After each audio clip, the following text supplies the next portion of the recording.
எல்லாருமே தீபாவளி மோடுக்கு வந்திருப்பீங்கன்னு நினைக்கிறேன். இது வந்து பார்த்தீங்கன்னா தம்பியோட ஃபர்ஸ்ட் தீபாவளி அப்போ எடுத்தது. அப்போ தம்பிக்கு 1 இயர் கூட கம்ப்ளீட் ஆகல.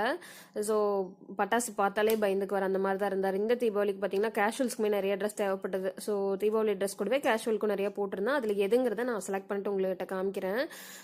மண்டே ஈவினிங் சிவன ஸ்கூல்லேருந்து பிக்கப் பண்ணிட்டு எனக்குமே கொஞ்சம் பர்ச்சேஸ் இருந்தது. அப்புறம் வந்து பட்டாசு வந்து ஃப்ரெண்ட்ஸ் எல்லாம் சேர்த்து ஆர்டர் போட்டிருந்தாங்க சிவகாசி டேரெக்டாக ஒரு கடையில்.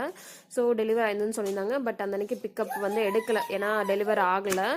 ஸோ அந்த அன்னைக்கு நல்லா மழை பிடிச்சிச்சு. கார் எடுத்துகிட்டு போயிருந்தனால பரவாயில்ல, தம்பி நலையாமல் வந்துட்டாரு. வீட்டுக்கு வந்ததுமே பார்த்தீங்கன்னா கொஞ்ச நேரம் ஒரு 1/2 மணி நேரம் போல் மழை தான். அதுக்கப்புறம் நல்லா கிளைமேட் நல்லா ஸ்மூத்தாக இருந்தது, நல்லா ஒரு மாதிரி சில்லுன்னு.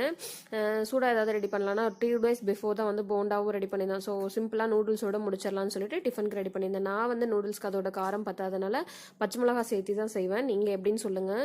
இந்த டைமுக்கு நல்லா சூடாக நூடுல்ஸ் சாப்பிட எனக்கு ரொம்பவே பிடிக்கும். உங்களுக்கு இந்த மாதிரி மலைக்கு சூடான ஃபேவரட் எதுன்னு